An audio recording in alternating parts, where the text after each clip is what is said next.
എല്ലാവർക്കും നമസ്കാരം. എല്ലാവർക്കും സുഖമല്ലേ? ഇപ്പോൾ എല്ലാവർക്കും ജലദോഷവും പനിയും കഫക്കെട്ടിൻ്റെയൊക്കെ ഒരു സമയമാണ് എല്ലാ വീടുകളിലും. അപ്പോൾ എന്നാൽ നമുക്ക് ഈ കഫക്കെട്ട് മാറാനായിട്ട് കഫക്കെട്ട് അലിയിച്ച് കളയുന്ന ഒരു മരുന്നുണ്ടാക്കാം. അതിന് നമുക്ക് വേണ്ടുന്നത് നമ്മുടെ പനിക്കൂർക്കയാണ്. എല്ലാവരും പറയുന്ന കന്നിക്കൂർക്ക. ഇതിൻ്റെ ഗുണങ്ങളും എല്ലാം അറിയുന്ന നമ്മളെന്നും പല രീതിയിൽ ഉപയോഗിക്കുന്നതാണ് ഈ കന്നിക്കൂർക്ക കേട്ടോ. പിന്നെയുള്ളത് പനങ്കൽക്കണ്ടെന്ന് പറയും.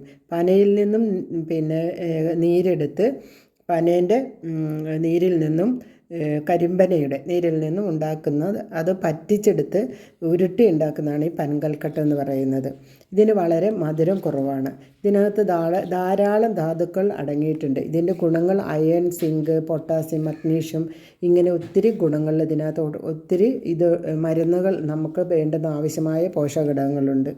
ഇത് കഫത്തെ അലിയിപ്പിച്ച് കളയാൻ ഏറ്റവും നല്ലതാണ് ഈ പനങ്കൽക്കണ്ടം.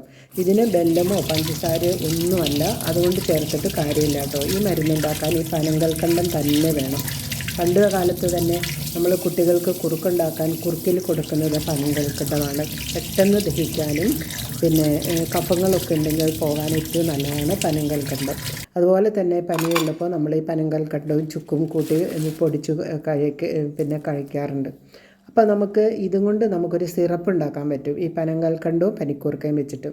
അപ്പോൾ ഇത് നല്ലൊരു മരുന്നാണ്. അപ്പോൾ അതിന് വേണ്ടുന്നത് നമുക്കൊരു 10 പനിക്കൂർക്കേൻ്റെ ഇല എടുക്കാം. വലിയ ആൾക്കാർക്കാണെങ്കിൽ നമുക്കൊരു 10 എടുക്കാം. ചെറിയ കുട്ടികളാണെങ്കിൽ ഒരു 5 മതി. ഒരു 10 ഇല എടുത്ത് നല്ല വൃത്തിയായിട്ട് കഴുകി നല്ലോണം കഴുകി കളയണം. അതിൻ്റെ പൊടികളും അഴുക്കുകളൊക്കെ കഴിഞ്ഞതിൻ്റെ ശേഷം നമ്മൾ ഒരു 2 ഗ്ലാസ് വെള്ളത്തിലേക്ക് ഇട്ടിട്ട് നന്നായിട്ട് വെട്ടി തിളപ്പിക്കണം. ഇനി ഈ ഇലയൊന്ന് മുറിച്ചിട്ടാലും മതി, പെട്ടെന്ന് ഇളകിക്കോളൂ. ഇല്ലെങ്കിലും ഇതിൻ്റെ സത്തൊക്കെ ഇളകിക്കോളൂ കേട്ടോ. അപ്പോൾ ഈ 2 ഗ്ലാസ് വെള്ളം നമ്മൾ ഒരു ഗ്ലാസ് ആകണയിടം വരെ പറ്റിക്കണം.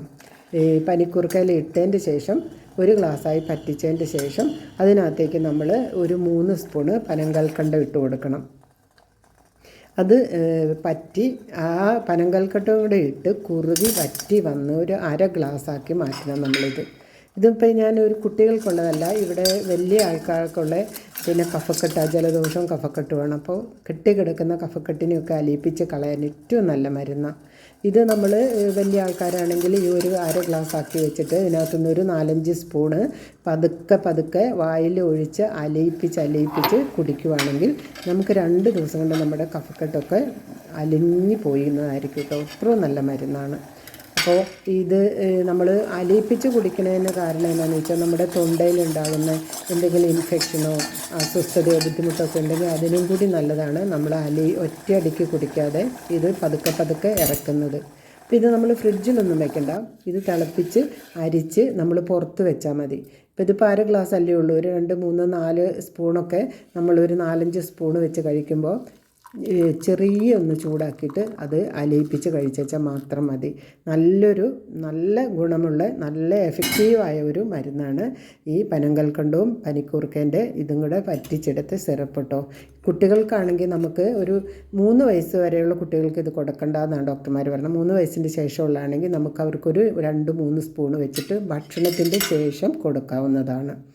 അങ്ങനെ ഇത് കഴിച്ചാൽ ഇത് വളരെ നല്ലൊരു മരുന്നാണ്. നമ്മുടെ വീട്ടിൽ നമുക്കുണ്ടാക്കി കഴിക്കാവുന്നതും പുറത്തുനിന്നൊന്നും നമ്മൾ വാങ്ങിയാൽ ഒത്തിരി ആൻറ്റിബയോട്ടിക് ഒന്നും കഴിക്കാതെ എളുപ്പം മാറ്റാവുന്നതാണ്. നിങ്ങൾക്ക് ഇഷ്ടമായിട്ടുണ്ടെങ്കിൽ ഒന്ന് സപ്പോർട്ട് ചെയ്യുക. ബൈ.